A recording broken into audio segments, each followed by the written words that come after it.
D'abord, il faut dire quelque chose. Certains de mes Koulibaly vont dire, mais ce type-là, il parle trop de lui. Mais je le fais, uniquement pour le gêner. Mais le problème fondamental qui est là, Salif, en 2002, moi, je me suis présenté comme candidat indépendant. Est-ce que c'est normal qu'un candidat indépendant vienne gagner nos élections? Parti table, faut table. Qui s'y retrouve dans l'Anganaka, quel candidat ait gagné les élections? Dès lors, on aurait dû comprendre qu'il y a quelque chose qui ne va pas. Je ne parlerai pas des partis politiques que je respecte. Et qui, certains d'entre eux ont fait, eux, aussi bien anciens qu'actuellement, ont fait un travail remarquable. Mais ce n'était pas normal qu'un candidat indépendant vienne gagner les élections, fit-il à traiter. Et pourtant, je suis venu, j'ai gagné 2 fois. Et je suis content d'avoir gagné. Mais je me suis dit qu'il y a quelque chose qui ne passe pas. Un indépendant, chez nous, avec tout ce qui a pu être fait comme lutte, un indépendant n'aurait pas dû gagner. Mais cependant, c'est fait. Ils avaient une confiance. Parce que le vote, c'est la confiance. Et lorsque vous êtes investi d'une certaine confiance, ils vous font confiance et vous prennent. Donc, Salif, ce point est un point sur lequel nous devons tenir compte. Ce qui veut dire que quelque part, et sur certains aspects, les choses n'ont pas marché comme on le souhaitait. Et aujourd'hui, il faut que nous ayons tout simplement le courage de revoir les choses. Ensuite, les mentalités ont changé, Salif. Imaginez-vous, avant qu'on dise quelqu'un a volé ou il a corrompu, mais c'est la croix et la bannière. Mais aujourd'hui, les gens sont pressés. Dès qu'ils commencent à travailler, il faut la voiture. Où est-ce qu'il va lever cet argent? Ensuite, d'autres parlent de l'impunité. Les gens font ce qu'ils veulent et personne ne dit rien. Mais tant qu'il y aura l'impunité, il y aura la corruption. Je crois que là, pour aller dans ce domaine, c'est l'exemplarité qui compte.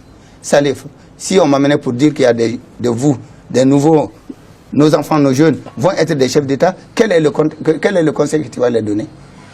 On n'a pas besoin d'avoir tous les diplômes de l'école normale supérieure ou de l'école des ingénieurs du Mali, ou bien notre belle école, de l'école de médecine, que tout le monde nous envie, pour être président. Non. Le point le plus important, c'est de pouvoir avoir certaines qualités. Et parmi les qualités qu'on doit avoir un président, c'est d'abord l'exemplarité. Tu ne vas pas t'asseoir, regarder les gens en face pour dire que personne ne vole plus, or on vole dans ta famille. Et tu vas convaincre. Lorsque tu fais, on dit, mais tu as beau dire ce que tu veux, mais règle chez toi d'abord à la famille, à ce moment on verra. Donc l'exemplarité est l'un des premiers points. Et le deuxième point, Salif, c'est la retenue. Si je devais donner une deuxième leçon, je dirais aux jeunes, c'est la retenue. Et retenue dans ce que vous dites, et retenue dans ce que vous faites, et retenue également dans vos actions. Si vous arrivez à maîtriser ces deux, parmi tant d'autres, vous serez peut-être sur le bon chemin pour être un bon élève président. Est-ce que finalement le vrai problème du Mali, ce n'est pas la disparition de l'autorité parentale? Parce que dans la famille, il n'y a plus d'autorité. Avant, les grands-parents, après le dîner, racontaient des histoires, des contes, et ça se terminait toujours par des leçons de sagesse. Mais aujourd'hui, dans les familles, c'est la télévision qui éduque les enfants. Salif, le premier chant que j'ai appris, les coqs chantent les jours pareils. Vous savez qui m'a appris ça? Ma grand-mère. Et Dieu seul sait qu'elle n'a jamais été à l'école. Elle était à Sévaré à l'école normale. On chantait. Le coq chante les jours pareils. Et tout petit, là, elle m'amène, elle me chante ça et je répète. C'est ma grand-mère qui m'a appris à chanter le coq. Mais là encore, on était 4 millions. Aujourd'hui, nous sommes 15, peut-être même 20 ou 18. Mais il n'y a pas quelqu'un d'entre nous qui peut jurer que ses enfants ne lui ont pas échappé. On ne contrôle plus rien. D'abord avec l'âge, avec le monde, avec les nouvelles technologies et tout. Avant, on affichait partout, interdit à moins de 18 ans. Maintenant, tu perds ton temps. Tu racontes tes histoires, les enfants, ils vont prendre leur comme ils le disent, leur tablette, leur téléphone, leur smartphone. Ils peuvent accéder à tout ce qu'ils veulent. Ouais. Donc, je pense que quelque part, il y a des choses qui ont changé. Mais je suis d'accord avec vous. La pression familiale était nettement plus importante chez nous, à notre temps, que maintenant. Maintenant, non. On n'a plus les moyens de pouvoir convaincre ces enfants.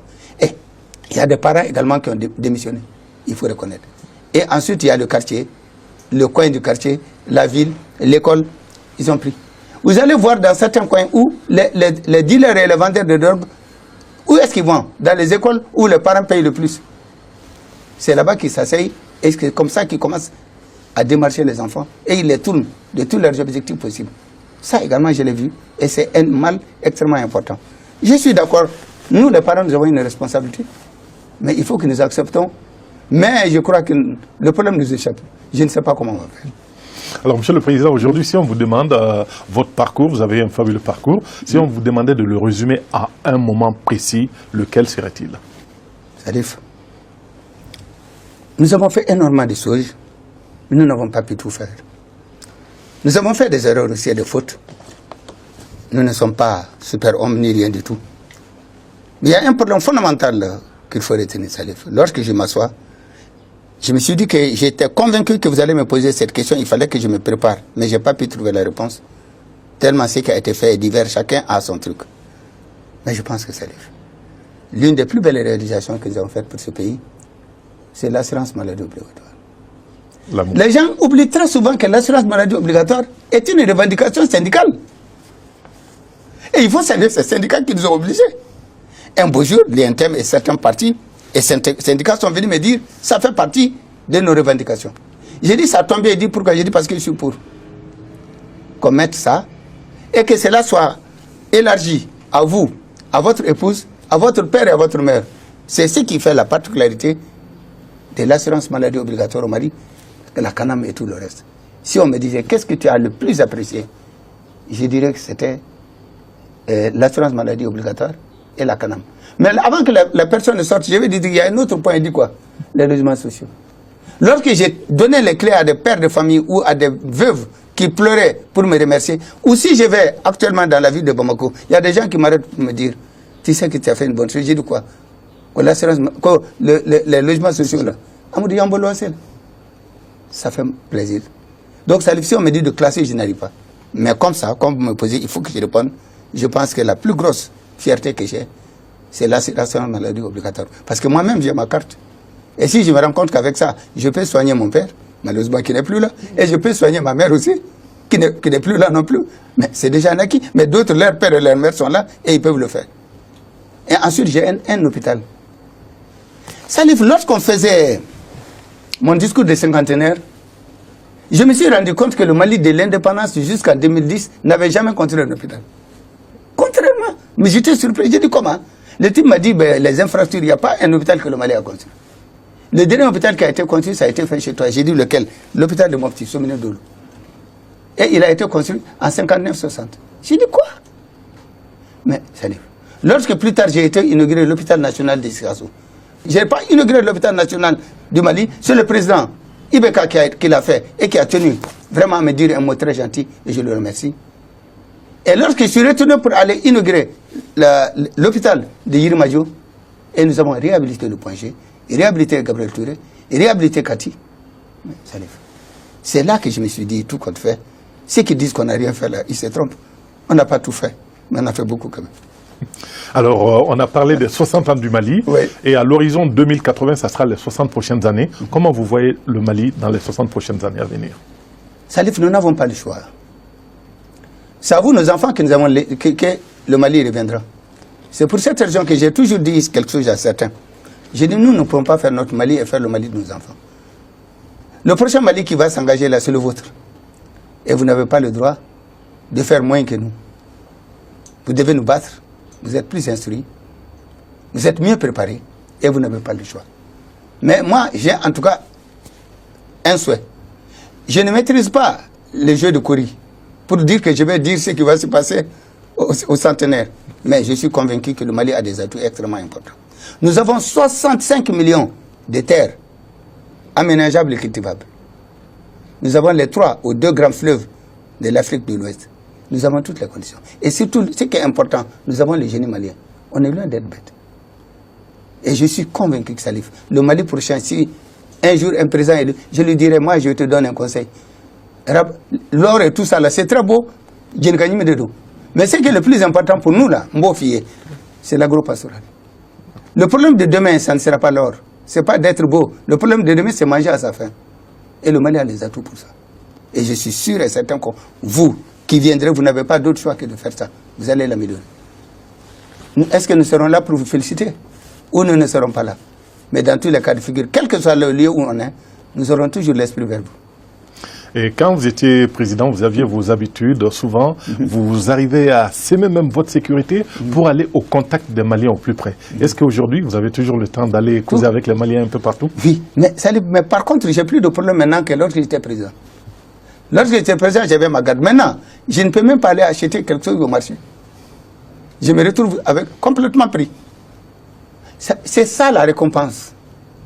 Ils ne m'ont pas donné de l'argent, ils ne m'ont pas donné de l'or, ils n'ont rien donné. Mais c'est la sympathie des Maliens, l'affection qu'ils ont pour moi et la confiance qu'ils ont à traiter. Ils viennent jusqu'au Bengamobli. Alors, comment tu te portes de tout là? D'abord, il faut dire que lorsque j'étais présent, je me suis dégagé une ligne. Je ne serai pas prisonnier de mon métier. J'ai été moi-même président de la garde présidentielle. J'ai géré et j'ai été à la garde du général Moussa Traoré. Et sa garde présidentielle, je l'ai commandé pendant près de 8 ans. Donc, je sais en quoi ça ressort. Et je sais quelles sont les contraintes qu'un président a vécues. Avant d'arriver à cette fonction, j'ai fait tout.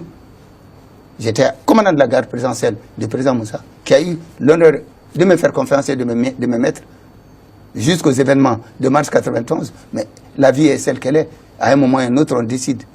Mais cependant, ce que je retiens est important. J'accepterai tout sauf d'être mis en prison. Il faut que je sois libre de mes bonnes paroles et tout. Je ne suis pas obligé de dire tout ce que je veux, parce que la retenue est l'un des meilleurs sentiments que puisse avoir un homme qui a une certaine responsabilité. Mais cependant, si je ne peux pas aller où je veux, je préfère quitter. Maintenant, je suis libre. Je vais où je veux. Et quelqu'un m'a dit, mais qu'est-ce que tu fais? J'ai dit, mais c'est que j'essaie le mieux faire. Il dit quoi? J'ai dit, rien du tout. Je suis dans mon bureau le matin, l'après-midi, je suis à la maison. J'ai fait une salle de sport à la maison en tant que vieux commando. Je continue à tirer les muscles. Et je crois que Salif, la vie, ce n'est que ça. Mais lorsque tu as fait ton temps, Salif, ça s'est arrêté. L'homme sage, c'est celui qui connaît ses limites.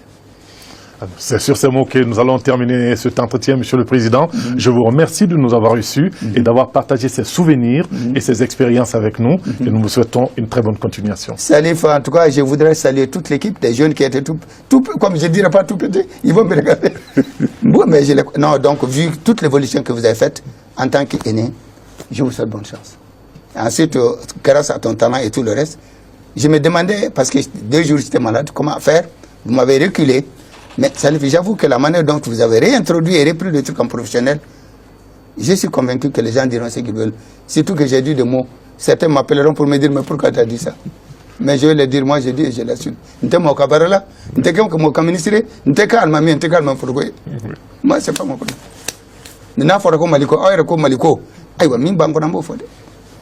Donc, Salif, vous remercier du fond du cœur. Merci. À la Kaoudeme. Et tous mes vœux vous accompagnent. Merci beaucoup. Voilà.